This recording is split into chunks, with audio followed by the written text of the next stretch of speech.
Man, Parasyte is just gonna go down as like a legendary series. Honestly, like, this is probably the 10th time I've said this or whatever.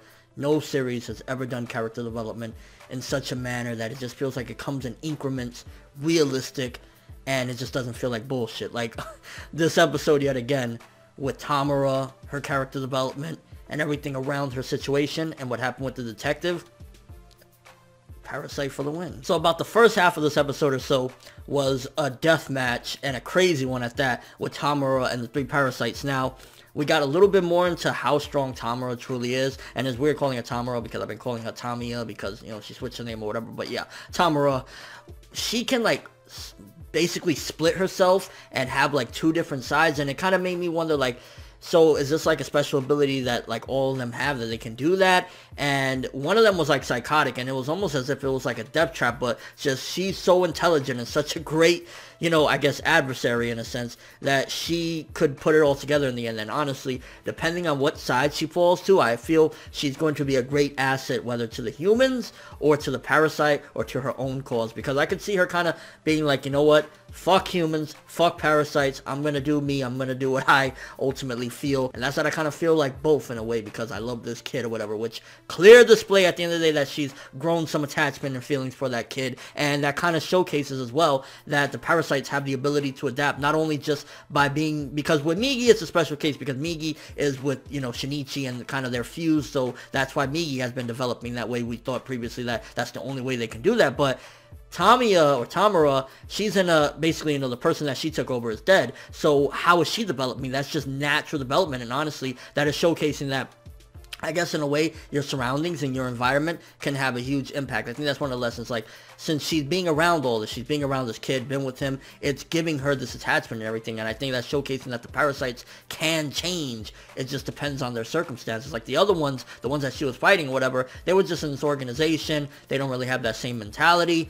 Tamura, she does, and I think that's what separates her from the others, and kind of where she could, if she survives out of all this, coincide with humanity and eventually adapt. She could, but who's to say what the fuck's gonna happen in the next episode? Parasyte is too insane to guess at this point. And I ain't gonna lie, there's very small few times where Parasyte kind of shows its age, because they've done everything they possibly can to update it to today's modern times. Like, you know, they put new smartphones and all that other stuff. But one of the things that I would say that Parasyte has, that it kind of reminds me of like old 90s slasher flicks, is people be really stupid sometimes. Like, if I saw someone running with half a head, giggling, do you think I'm going to go, regardless if I'm with my girl or whatever the case may be, you think I'm going to go following a fucking monster running by?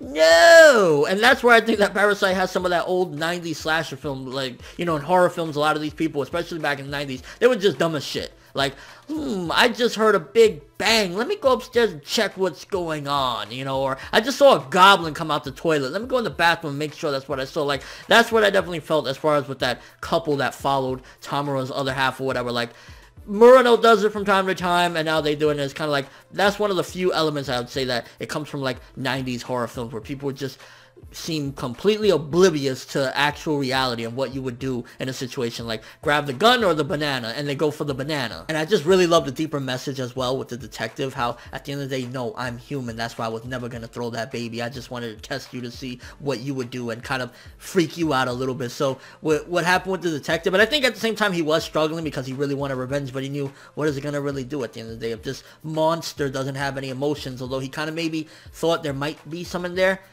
I'm not going to be a monster, I'm a human at the end of the day. And him not ratting out Shinichi's name either at the end, I felt was very strong. And in all honesty, this was a great episode. This was a great episode. The art, the animation, the messages, the character development, like, in all honesty, aside from, like, the stupidity of that couple, there's really nothing to complain about. I mean, even the Murano scenes, she wasn't annoying. Like, Murano's existence doesn't annoy me. It's just when she constantly asks the same repetitive questions where it starts to become like, okay, shut up. But Murano in and of herself doesn't bother me. And especially, like, how much she cares for Shinichi and how she wants to find out the answers. That doesn't bother me. So even her presence in this episode was fine. And I honestly felt like this was a really, really good, great episode, because just everything that it handled, the subliminal messages, and then at the end, the setup with Shinichi and Tamura being right in front of each other. What's going to go down? Are they going to fight? Are they going to to just have a conversation and go on their own ways yet again, what's going to happen, and just the development for Tamura as well, showcasing that not only Migi and I forget the other one, the one that's attached to that dude's chin, not only they can change because they're attached to a human that still has his brain. I think the parasites, if they are put in the right circumstances, they can change as well because they don't even have a need. Like the song, don't even have a need. They don't need to eat humans. They do it because fuck it, what's better to do? So in a sense, they can coincide, and I think that Tamura is a prime example. So yeah, I'm gonna give this one 9 to a 9.5. Honestly, it was just so fucking great of an episode. Very small nitpicks to say about this one, but it was just awesome, and it seems as though the budget is back for the art and animation, so good on that aspect as well. Let me know what you guys thought of this episode. How do you feel about Tamura's character development? Do you think that it's possible for other parasites to change, or is this in particular her? And what did you feel about with the detective and everything at the end? How he felt, no, I'm human at the end of the day. The difference between me and those monsters is I would never kill a human. Do you feel as though that definitely was just really powerful? For me, it definitely got to me, and just again, great episode. But that's all I have for this review. Thanks for watching. Hope you enjoyed. If you liked anything I had to say or enjoyed the video, drop me a like. I'd greatly appreciate it. And if you haven't subscribed, if you could do so as well, that'd be amazing. I'm ForneverWorld, and as always, people, have an awesome day.